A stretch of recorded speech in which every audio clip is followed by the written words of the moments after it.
क्या आप रिटायर होने वाले हो? क्या आपका रिटायरमेंट की डेट नजदीक आ चुकी है? क्या इस 31 मार्च 2026 में आप रिटायर हो रहे हो? तो ये वीडियो आपके लिए बहुत ही महत्वपूर्ण और इंपॉर्टेंट हो सकती है।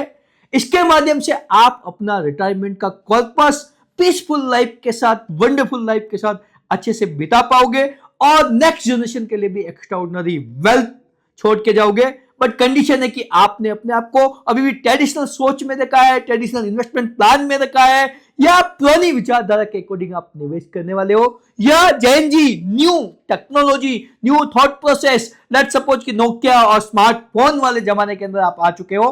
तो राम और श्याम का दो जो क्लासिक एग्जांपल है, राम ने तो extra ordinary superior extra ordinary wealth बनाई है जो न्यू जनरेशन की थॉट प्रोसेस रखता है, और श्याम ने केवल अपना जीवन यापन किया और लास्ट में भी अपनी केवल वही वेल्थ छोड़ के गया। तो राम ने क्या स्पेशल किया और श्याम ने क्या नहीं किया? जानकारी के लिए और कमेंट के अंदर आप बताइए कि राम ने ज्यादा वेल्थ बनाई या श्याम ने। राम न्यू सोच 60 इयर्स की एज में 25 साल की कैंडिडेट की सोच रखने वाला निवेशक है, जिसने अपनी प्रॉपर फाइनेंशियल प्लानिंग करके मंथली 1 लाख रुपए विड्रॉल करके मंथली इनकम पाके एक्स्ट्रा ऑर्डिनरी पैसा बनाया। श्याम ने ट्रेडिशनल सोच रखी, 1.5 करोड़ रुपए उसको भी मिला है, और उसने जहां निवेश किया वो स्कीम थी पोस्टल डिपॉजिट, MIS, वियवंदन योजना, सीनियर सिटीजन स्कीम। एक फ्लैट बाय कर लिया जिसको 15, 20, 25 हजार रुपए में किराए पे देके रखा, और एवरेज इनकम 1 लाख रुपए दोनों की आ रही है। तो राम और श्याम की वेल्थ के अंदर फिनोमिनल डिफरेंस क्रिएट हुआ है। राम न्यू सोच वाला कैंडिडेट ने जिस तरीके से निवेश किया उसकी वेल्थ बढ़ती गई बढ़ती गई बढ़ती गई बढ़ती गई।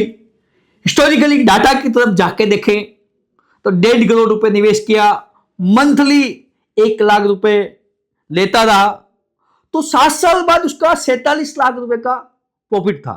यानी 1.5 करोड़ प्लस 47 लाख, लगभग 2 करोड़ की वैल्यू बन चुकी थी। और वही 14 साल बाद चेक करते हैं तो लगभग 2 करोड़ 59 लाख रुपए बन चुकी है। और वही 21 साल बाद चेक करते हैं तो लगभग 3.5 करोड़ की वेल्थ बन चुकी है। तो राम ने अच्छे से लाइफस्टाइल मेंटेन की, बच्चों के ऊपर अच्छा सा खर्च किया। जब वेल्थ भी बढ़ती हुई दिखती है तो स्पेंडिंग करने में कोई इश्यू क्रिएट नहीं होता है। और श्याम ने वही ट्रेडिशनल सोच से हमेशा 1.5 करोड़ की वेल्थ 1.5 करोड़ ही देखी है। श्याम ने जो ट्रेडिशनल थॉट प्रोसेस से निवेश किया था वहां पे लगभग 1 लाख रुपए की इनकम तो आती रही, बाकी सभी चीजें पोस्टल स्कीम, वियवंदन योजना, सीनियर सिटीजन स्कीम, इन सबका प्रिंसिपल अमाउंट सेम रहा। फ्लैट के अंदर रेंट कम आ रहा था तो उसका रिपेयरिंग, थोड़ा बहुत वैल्यू अप्रिसिएशन हुआ। तो end of the day 21 years के बाद देखें तो फ्लैट की भी वैल्यूएशन में कोई खास इजाफा नहीं हुआ, और टोटलिटी में चेक करें तो लगभग जितना निवेश किया उतना ही पैसा 1.5 करोड़ की वैल्यू जो लास्ट वैल्यू है वो मिली है, और राम की जो वैल्यू है 3.5 करोड़। तो ये जो लगभग 1 करोड़ 90 लाख, 91 लाख या लगभग 2 करोड़ का जो डिफरेंस है, ऐसा क्यों है?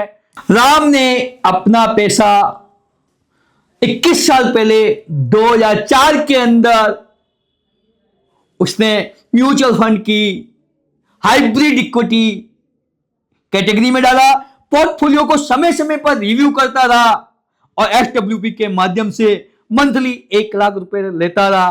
तो उसने जब रिव्यू किया तो 7 साल बाद भी उसको लगभग 50 लाख, और लगभग 14 साल के बाद 1 करोड़ रुपए के अधिक वैल्यू, और लगभग 21 साल बाद लगभग 2 करोड़ की अधिक वैल्यू है।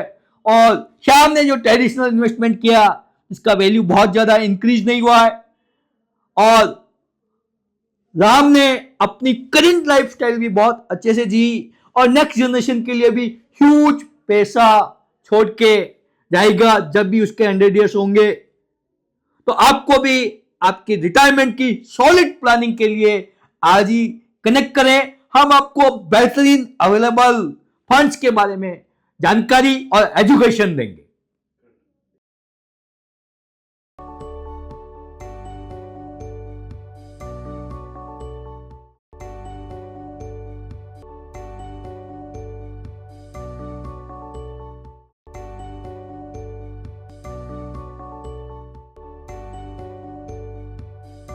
Mutual fund investments are subject to market risks. Read all scheme related documents carefully.